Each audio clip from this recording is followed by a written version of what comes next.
Nessa aula, a gente vai aprender sobre o ataque de Unshadow, que está muito relacionado com senhas e hash de senhas. Então, para começar, vamos recapitular dois arquivos importantes do sistema, que é o etc passwd, e aqui a gente contém os usuários do sistema, como vocês bem lembram, e também tem o cache não, né? Tem o etc shadow, que a gente não consegue ler. Tá? Então, para começar, para alguém conseguir explorar isso, já teria que ter uma configuração errada em que o usuário ou ele é administrador do sistema ou ele consiga acessar esse arquivo com um usuário menos privilegiado. Tá? Então, a gente vai dar um sudo aqui para ler esse arquivo. Opa, sudo cat etc shadow. E aqui a gente tem o hash, né? Os hashes das senhas dos nossos usuários. Né? Percebam que ele usa esse padrão cifrão y cifrão, que basicamente significa o algoritmo, que nesse caso é o algoritmo YesCrypt, que é uma variação do bcrypt, um algoritmo extremamente forte. Aqui esse J9T se repete, porque é basicamente a configuração que o algoritmo está utilizando, porque tu pode, por exemplo, fazer várias rodadas e iterações no mesmo algoritmo, então isso aqui basicamente determina a configuração do algoritmo.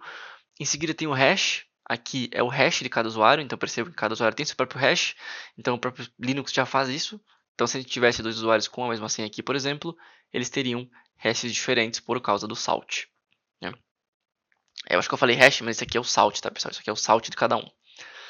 E em seguida tem o próprio hash do password, então. O que acontece aqui?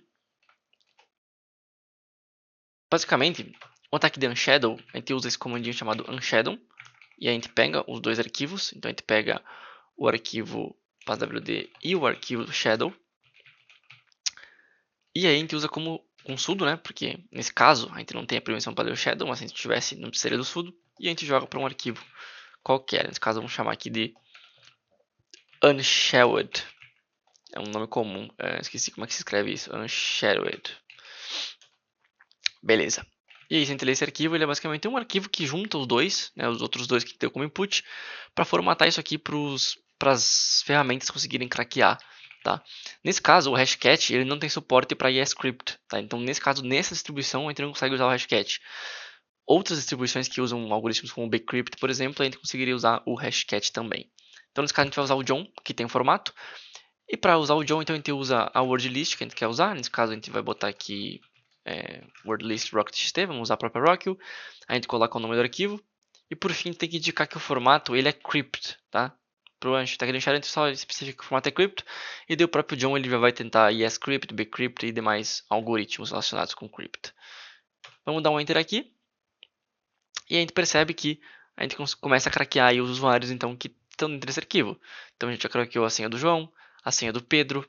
Né? Muito possivelmente alguns usuários a gente não vai craquear. Né? Por exemplo, o usuário Arthur, que a gente tinha uma senha um pouquinho mais personalizada, mais brasileira também, né? Baseada nas informações do João, do Arthur. Então não vai conseguir craquear porque com certeza aquela senha não está aqui dentro da Rockio.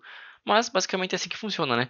Aí o John vai continuar tentando adivinhar aí até esgotar as possibilidades da Rockio.txt.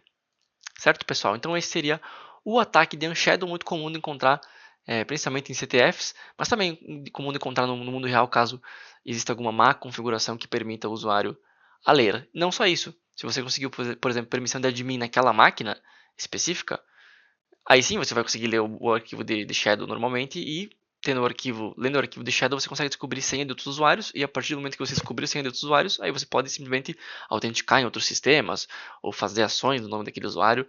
Enfim, as opções, né, são aí variadas. Mas esse é o ataque então.